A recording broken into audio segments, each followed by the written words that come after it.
Like we said, we are community engagement coordinators. I am the community engagement coordinator for North Seattle, and Ashma is the community engagement coordinator for Central Seattle. Community engagement coordinators are basically the vibes coordinators for the city. So what we do is we work in the community, develop relationships, and serve the community to get to know all the different community groups, businesses, everyone who lives, works, and plays in our different regions. And then we take your concerns and we bring that to the appropriate city departments to get those fixed. And we also are your like kind of one-stop shop. So if you are like, man, this pothole has been a problem on my street and SDOT is not following up with me, you can let us know and we'll go yell at SDOT on your behalf. Just a quick agenda. We're going to talk about how to connect and build relationships, how to communicate your message, and go over some tools and resources. To your point about us being community engagement coordinators as well, our main goal is just connecting residents to city services. And so, like Sunny said, if there is any department that you need a contact for, usually we're great at being that connecting piece between the community members in the neighborhoods and city staff and the multiple departments. Basically, we say it's like the middle of the web in terms of the city. So that's all I wanted to add for that. Yeah, so we just had some questions for the group. Thank you guys for joining us today. So we just wanted to know where everybody is at in terms of your experience with community building. And so if you guys want, you guys could share in the chat, or you can do a scale from 1 to 3, 1 being I have no experience building community, and then 2 being I have some experience doing outreach, and then 3 being I actually lead community building trainings. And 2 to 3. 2, I'm seeing 2, a lot of 2s, 1 very little.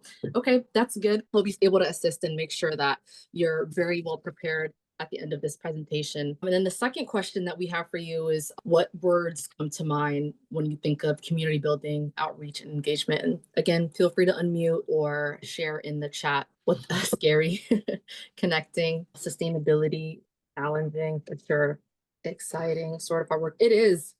A lot of the times that comes with maintaining relationships so people are open and receptive to what you're sharing and know that you're like a trusted source. So usually pleasant. Yeah, people love connecting with their neighbors and their community. And then the last one that I have for you is, what is one thing you would like to learn or get out of this presentation? Inspiration, new ideas for engagement, leadership skills. Nice. Strategies to make people feel more comfortable. Resources from Dawn. Yes, Dawn has a lot of resources, and hopefully we can provide you with the resources that you're looking for. And you can also be specific in terms of what resources you were looking for, but there are a couple that we talk about throughout this presentation. So we can always add more to it if you are curious. Or like building community building, networking, relationship building can be intimidating, but it's basically just making friends. And you are all great at making friends. You have friends and you had to have made them at some point, right? So we can think of building our relationships similar to like building our personal relationships. So we show up and we continue to show up. We consistently attend meetings whenever we can, be available to community however they need us to, and we show commitment to our outreach. And I'm saying we, as all of us as community builders, you want to acknowledge your community's contributions and mention their role in specific achievements. So when you do an amazing project, even if like someone just helped you put up flyers for it, you want to make sure you thank that person publicly because they are a part of the effort to get people there and to make your event a success, right? You want to share your planning steps and your process. So that means sharing your timelines, your budget, and your goals with as many folks as it makes sense for you, and making sure that everyone understands the steps to reach your objectives. So for you as hub captains, maybe your other volunteers that are working in your emergency hubs with you, make sure that they all, even if it's too much information and they don't actually care, make sure that they have access to that information in case they do really, really care and want to feel a part of that process. You also want to be honest with your expectations.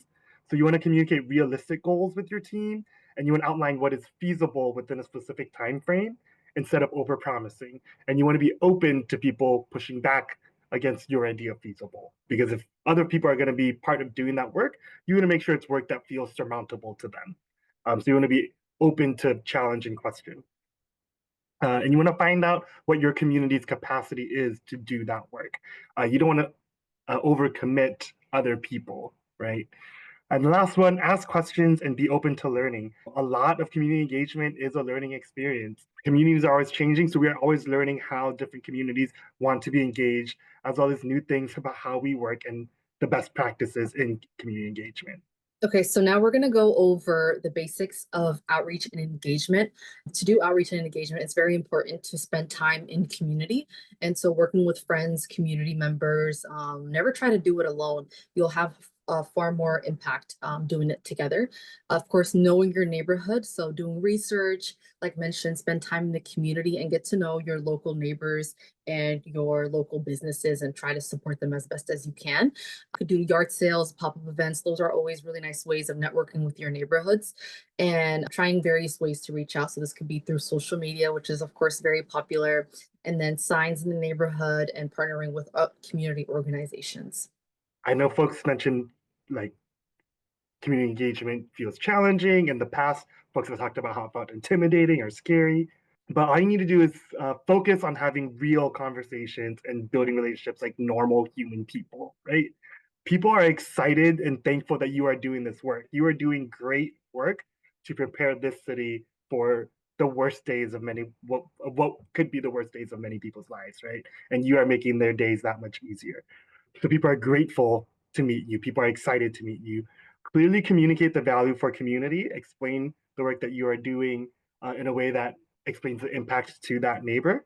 And a win is a win, even if it's small. So even if the conversation is brief and they didn't want to sign up to come to your next training drill or like to your meetings, you got your name out there, you met a new neighbor, that is a win, and that's a learning opportunity. Our biggest emphasis is like get to know folks. That's going to be the biggest part of this, more than like getting the right amount of signups. The biggest win is getting to know more and more people and getting them to know your work. So one portion to outreach and engagement is public speaking. I know it's not everybody's favorite, but there are some tips and tricks that we would like to share with you guys. And so, of course, the first one is to be authentic. People don't connect with perfection; they connect with authenticity. And so, when you're a genuine person, and you know your message has a far greater impact than rehearsed words. And of course, feeling nervous is totally normal. A lot of the time, some of us might not like public speaking as much, but ways to be confident is to know your material, pick a topic that you're interested in, know more about it than you include in your speech, and you can use humor and personal stories to keep people engaged. And then also, of course, practice, rehearse out loud with all the equipment you plan on using, revise as necessary, and try to work on controlling filler words. So you can practice, you can pause, you can breathe. Knowing your audience is also very important. So introducing yourself, if you're in person, introducing yourself in person, of course, is nice and going around the room if possible, or via Zoom, doing icebreakers in the beginning of the meeting and just having everybody introduce themselves and just talk a little bit about themselves to familiarize yourself and make it feel like you're talking to a group of friends rather than strangers. You begin by addressing the audience. It buys you time, it calms your nerves. You can pause, you can smile, and transform that nervous energy into enthusiasm and visualize yourself just giving the best presentation you possibly can. And then staying positive. People want you to succeed. Nobody wants you to fail. So audiences just want you to be interesting and engaging and stimulating. They're rooting for you. Just think about it that way and concentrate on the message, not the medium. And so focusing your attention away from your own anxieties and concentrating on your message and your audience is really impactful in terms of your public speaking skills. And then you can gain experiences. The more presentations, of course, you do, the better. You want to build your experience by just even practicing when you don't have to present in front of an audience. And so, yeah, these are just some tips and tricks. Hopefully, they're helpful in terms of outreach and engagement with your neighbors. All right, running an effective meeting. So before your meeting, you want to have your agenda sent out to folks so folks know what to expect and what to prepare for, and so that everyone can give the most helpful insight and engage most effectively during the meeting because they know, like, oh, we're going to be talking about this. I have a couple of days to think about how, like, what contributions I can make about this, right? And then you want to delegate your meeting tasks beforehand. So, like, who is the note taker, who is the timekeeper, who's facilitating. If someone arrives late and can't get through the locked door, who's going to go get them, things like that. Try and sort that out before the day of the meeting, especially if you can. During the meeting, you want to start by introducing yourself at the beginning of every meeting, even if you know everyone there already. It's helpful to set the tone, but also like some of us are just really bad at names, and so it's helpful to yes. Oh yeah, also that is something that y'all do at the beginning of your meetings. that I like, where you talk about like fire routes, what to do in an earthquake, where are the bathrooms. Love that you guys do that. And I'm trying to incorporate that into my practice as well. If you have time, when the group is reasonably sized, have everyone introduce themselves as well. Name tags are great because, again, some people are bad at names. If there are interpreters, you should introduce the interpreters before introducing anyone else, because your interpreters, yes, they are like human workers and we support them and love them for their work, but also interpreters are like separate from the work that you are doing, right? Like they are there to provide a service and interpret. So you don't want to conflate them as like part of the regular standing process, unless they're doing double duty, right? Unless they are interpreter who's also there to be engaged in the meeting. You want to review your meeting rules, group expectations, community agreements, whatever your group decides that they are called. And I think every group should have some basic community agreements. Some of the more common ones are like only one person speaks at a time, speak from your own experience or I statements, no derogatory remarks of yourself or others. I avoid saying things like rules because oftentimes there's not like punishments for breaking those rules, but there are agreements in that we are all agreeing to try our best to meet these standards. So then you're going to go over your agenda all together that everyone already had a chance to look at ahead of time, and then encourage your participants to fully engage, but to also stay on topic. So if someone's like, oh, this makes me think of this other thing, you can be like, let's add that to a parking lot, which is a big butcher paper whiteboard where like I write down like other topics that are coming up so we can incorporate them into future agendas or take that conversation offline. Towards the end of your meeting, you want to publicly summarize what needs to be done. At the end of each meeting, I usually finish by saying, like, just to make sure I'm clear on next steps, by the next meeting, I'm supposed to be doing these things.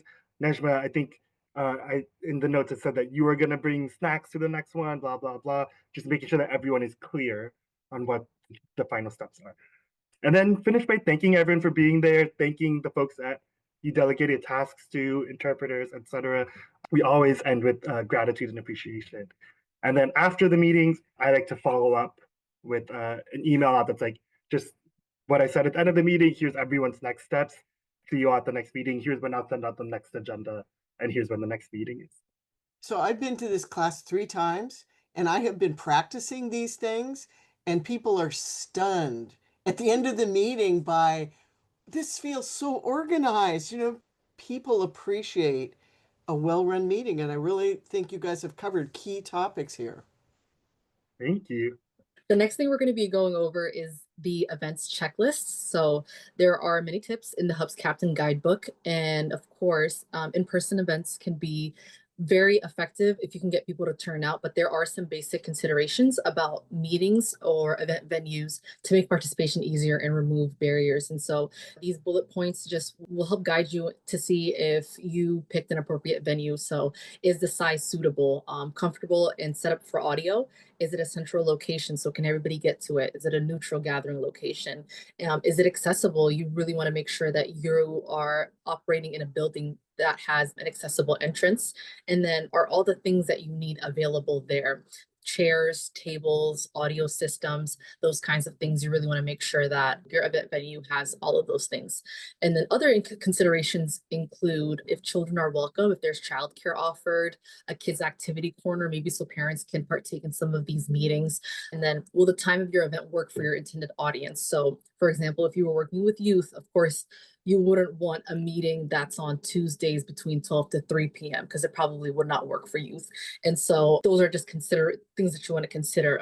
Working people, families with young children, and people using transit. Those are all things that you want to think about when you are having an event. Will you be using translators? Will all kinds of people be able to access the information that you're giving out? That's also very, very important. And there are some translation equipment. I think the Department of Neighborhoods can offer resources related to that. And so if you were interested in that, we can also look into assisting you with that. And then is the room suitable for what you have in mind?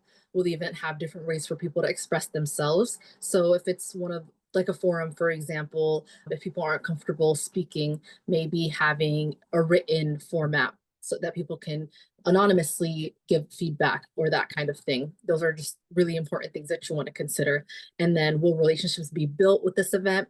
So this includes time for introductions and networking, like Sunny emphasized, so people can actually make connections and remember who to reach out to when they need something. And then food can be complicated, of course. It's important in relationship building and social connecting, but it can send wrong message if the food is not culturally appropriate for the people that are included in your event. And so those are just some of the things that you want to consider and that are a part of the event's checklist.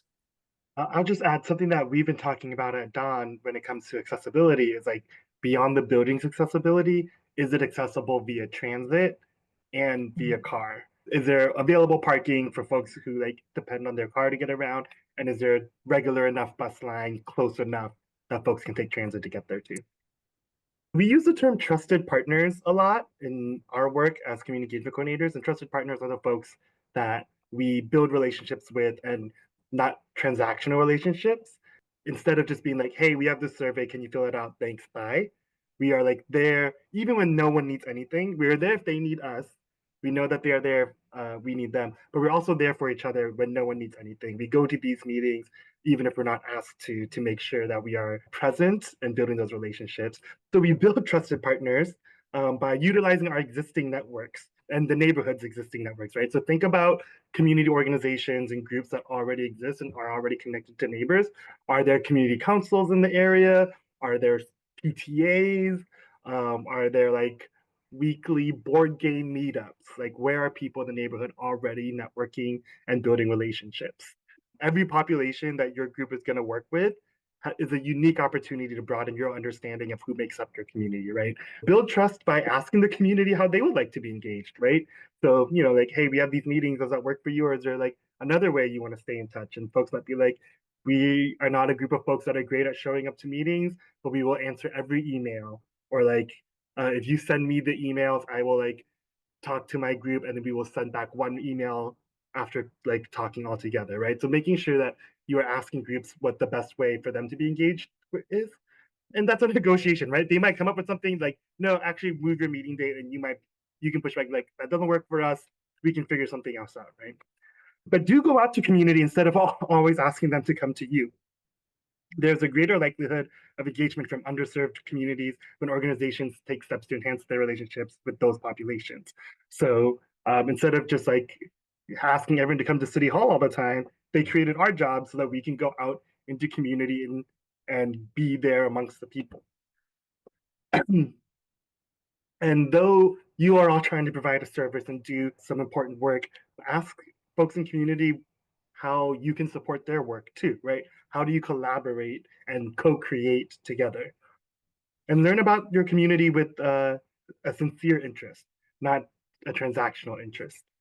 Be culturally aware. You can check online for like cultural holidays, religious holidays, etc. Make sure you're not scheduling events or meetings during those, or if you are scheduling during those, you are aware and acknowledging that is happening, and not caught off guard when people ask why. And then maintain those relationships. So after they do what you asked them to do, they filled out your survey or came to your meeting or came to the training drill, make sure that you follow up and thank them because you noticed them there, and then that you are also asking how or have an idea of how to next engage with them. Is there a smart way to look through the calendar and make sure that you're not stepping on someone's toes if you choose a date? If you go to seattle.gov/event-calendar, you can look at events that are being planned, but that won't necessarily cover all holidays. But if there are community events that are also in your area, you can make sure that you're not competing with those. And that's how you build trusted partners. The next portion is tips for conducting outreach, leaning on trusted partners within the community for guidance and support. I can give an example of how I did this and how I was able to utilize this in this role as a community engagement coordinator. So like I mentioned in the beginning of the meeting, I did start in January and there was another community engagement coordinator for the central region that I took over. And so I, of course, didn't want to start from scratch. And of course, that's not how you should ever enter a role, but I wanted to make sure that I am maintaining the relationships that she has built in the central region, but also figuring out the communities and people in underserved areas that maybe were not reached by a community engagement coordinator, and figuring out ways to facilitate that kind of relationship. And so I was able to lean on a trusted partner, which was my person that was previously in this role, to gain knowledge and just ask questions about how she conducted this work before me and how she was reaching community members. And then the second point is don't feel restricted to look into community councils only, just to partner with, even though they are very important and you can find connections with that. But yeah, this is your opportunity to find relevant groups as well. And then other types of group may include ethnic-based groups, sustainability groups, and transportation groups, just based on the kind of work that you're trying to do and what your outreach is aimed at. For multifamily buildings, if you want to do outreach in like condos, apartments, that kind of thing, you want to make sure if you know anyone that lives in the building who would be able to share out that information to their neighbors. And then for apartment and condo buildings, trying to connect with the building management office to see if they have a way to get the information out to residents. Sometimes there are rules about posting flyers, and so you definitely want to check in with that. But if there's no management available, or if it's okay to post flyers on your event, then you can try posting that on like the front door in areas of walkways that people can access and see this information that you want to get out. Door hangers are fine as long as you are abiding by people's different no trespassing, no solicitations, etc. signs. But please never put anything in a mailbox unless you are a postal service worker. Next, we're going to talk about one of the resources that Dawn has. This is our neighborhood snapshots. So they're not available for every neighborhood, but some neighborhoods will have neighborhood snapshots full of very useful and fun data about different neighborhoods. And we're just going to talk about some of the stuff that's on here. Languages and the most common languages, non-English languages spoken in each neighborhood. Why is that important information for you to have when you're doing community engagement? Because you're not involving the whole community if you're not being able to provide information in the language that they're comfortable with. Exactly. And OEM has so much like translated materials that y'all can lean on. And they do have their ambassador program is called The essays. Yes. And they work in language and have shared how excited they are to partner with you all as much as they can.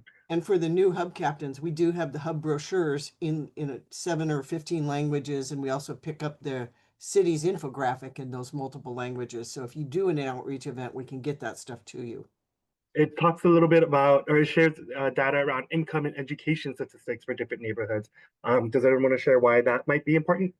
Maybe what kind of capacity they have in their day. Are they able to, make ends meet with one job, or are they having to work several? And which case it's really difficult to find a time of day to meet with folks.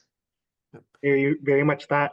We often do a lot of our scheduling kind of around people's assumed 9 to 5 workday, but low income folks are typically working service jobs, so they might be working evenings. So maybe like an afternoon option in addition to your regular meeting might be helpful, or making sure that online participation so that folks don't have to worry about childcare. Like there's a lot of things to consider in those when you're looking at these. Yeah, and building an emergency kit with extra food is hard when you don't have the food that you need week to week. And last one we'll talk about is there's one little data point in here that is percentage of people under 18 years of age. Why might that be important? It's another vulnerable population. If the parents are separated from the children at the time of the incident, or if the parents are overwhelmed, there's a lot of vulnerable kids out there. It helps you take into account childcare considerations for your meetings and events, but also high schoolers have mandated community service hours to be able to graduate from Seattle Public Schools.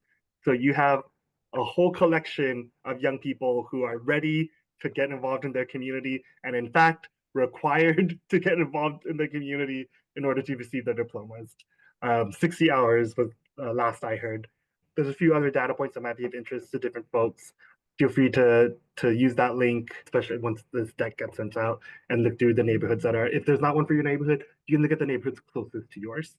Next, we're going to be talking about social media. So just the different types of tools that you could use when you're doing your outreach and your engagement.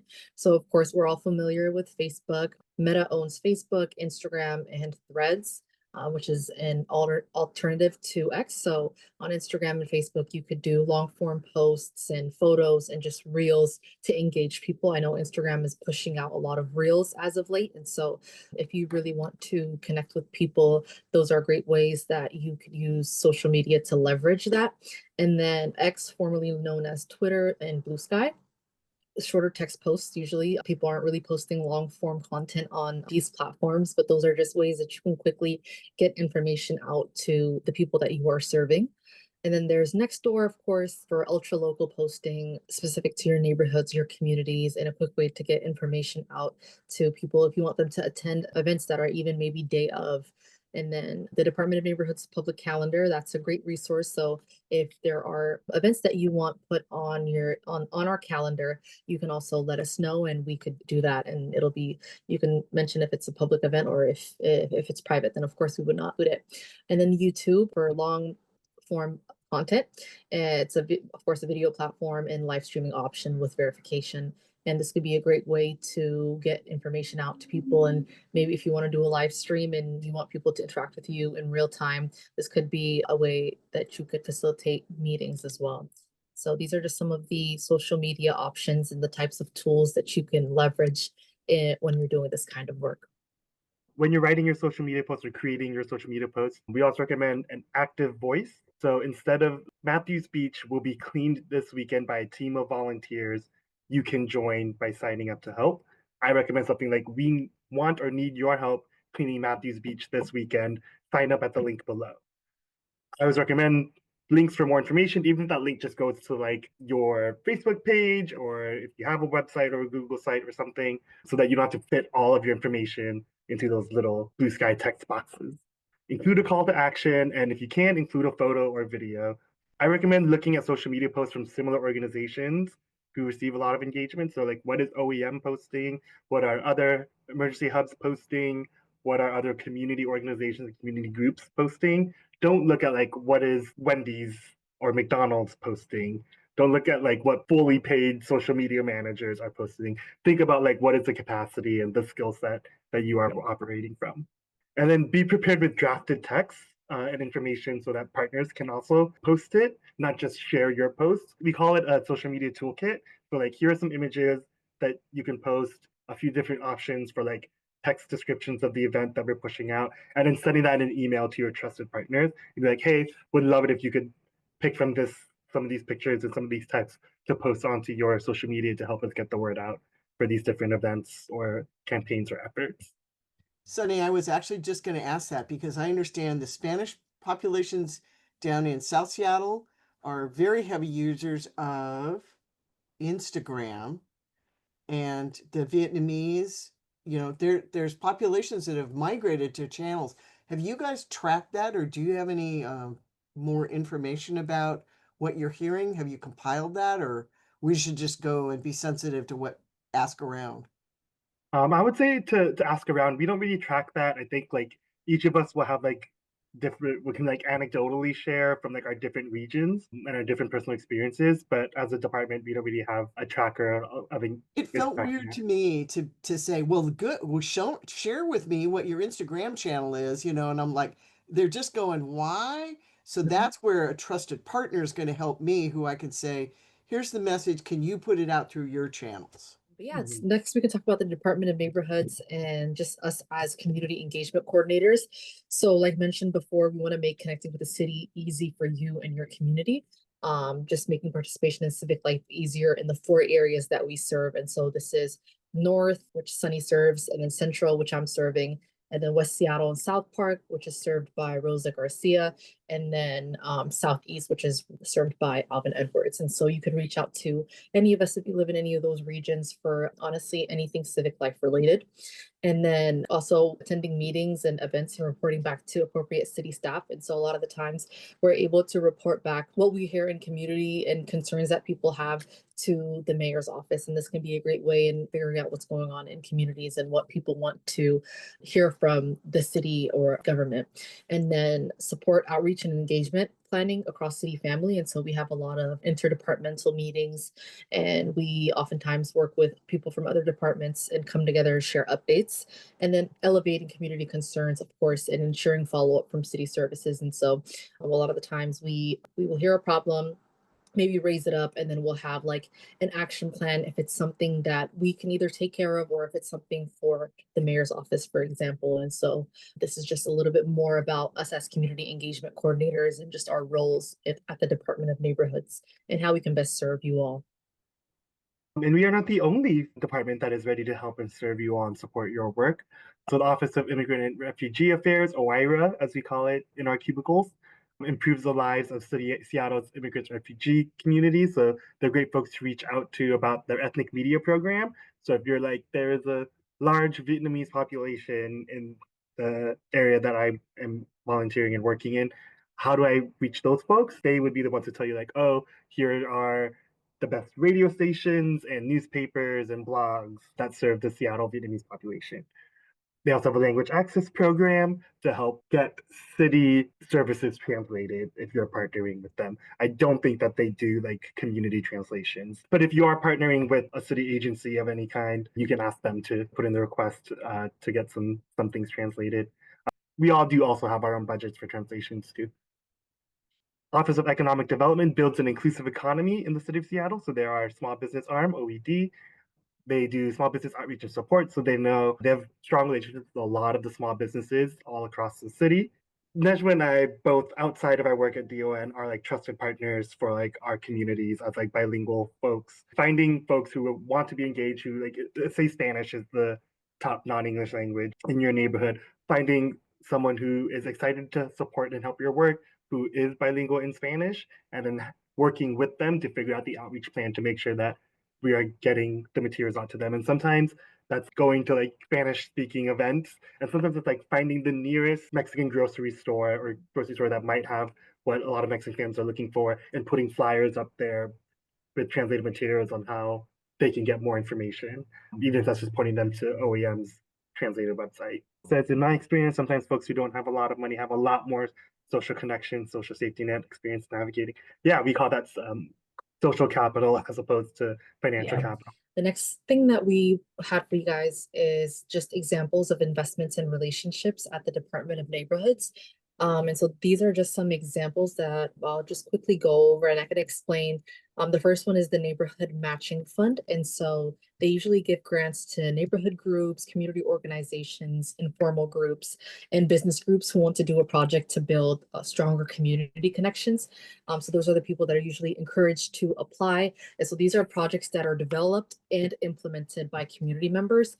And the first one that we have is the Refresh for Ballard Hubs in 2024, where they were awarded $18,000. And then translate and print self-help posters and neighborhood maps in 2023, they awarded $4,200 for that.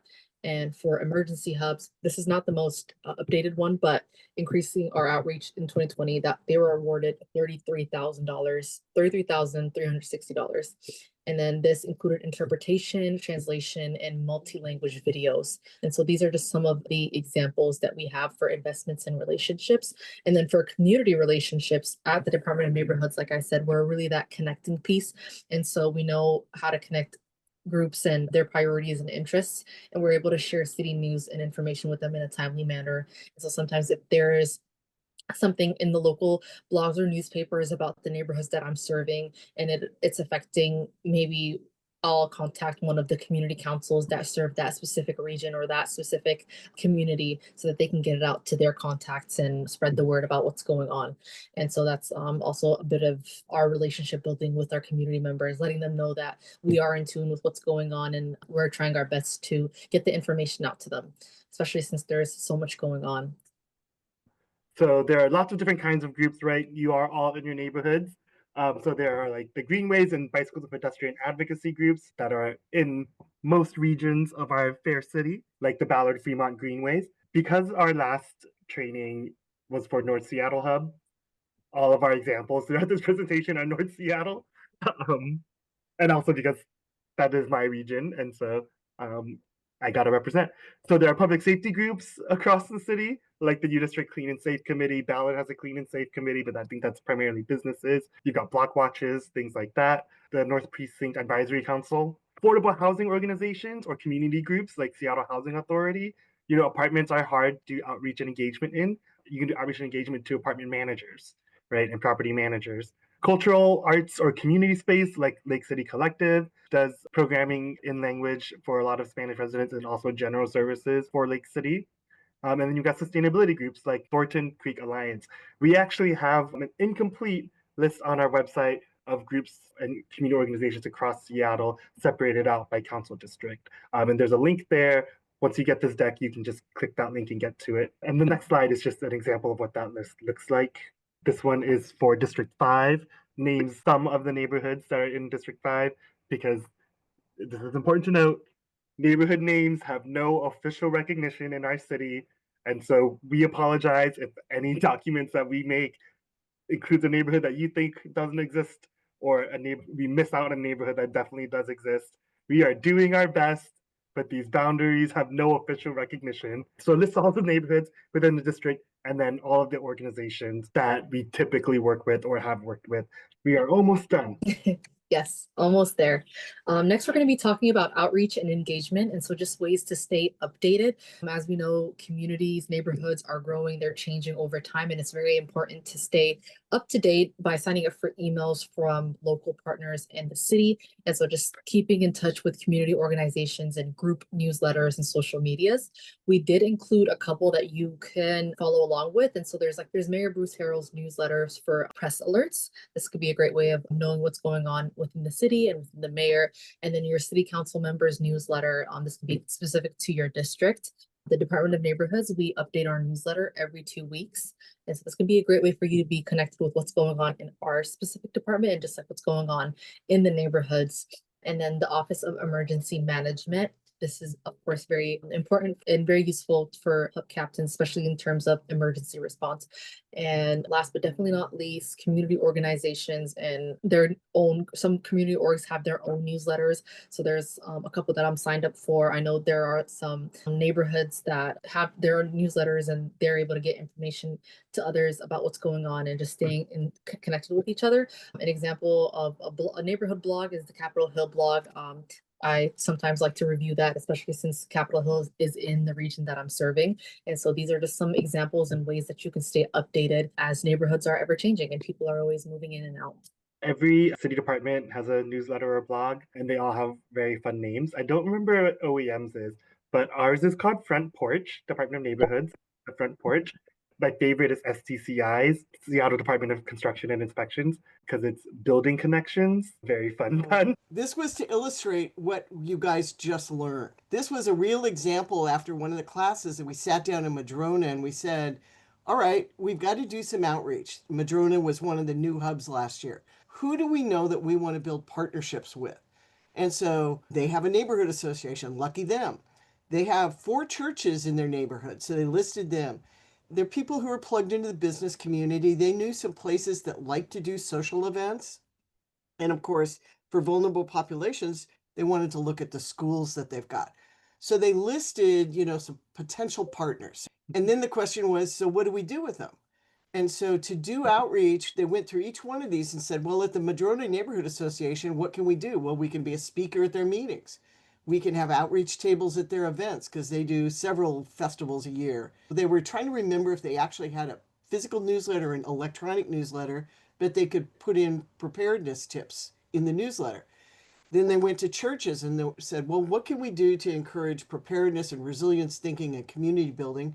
Do workshops, have Ann come teach Stop the Bleed, do one of our urban survival skills fairs. Maybe the church wants to be a shelter and we can get Red Cross in to do shelter training for them. Businesses, there was a lot of talk about that is the social place of their neighborhood. It's a very small district, unlike downtown, for example. But they knew one of the bars at Madrona Arms Pub, they have a trivia night. So they were going to, hold the trivia and we have a disaster trivia game that they could do. And we've done simulations and just different things that you can do. Restaurants will let you put tent cards up that just says, October is Earthquake Preparedness Month. Think of these things to do at your home. And then last, for schools, it's just being able to go in and talk with the PTA, make sure the school is ready for disasters. Reunification event is something we started doing in other schools. This is not all going to be done in 6 months. This is like maybe a 2-year plan. But at least it made them think through what they were going to do. Then it was like, well, if we're going to be the speaker, how are we going to do that? Well, we've got presentations in the can we've done all the time. So they listed all these existing things that we could do.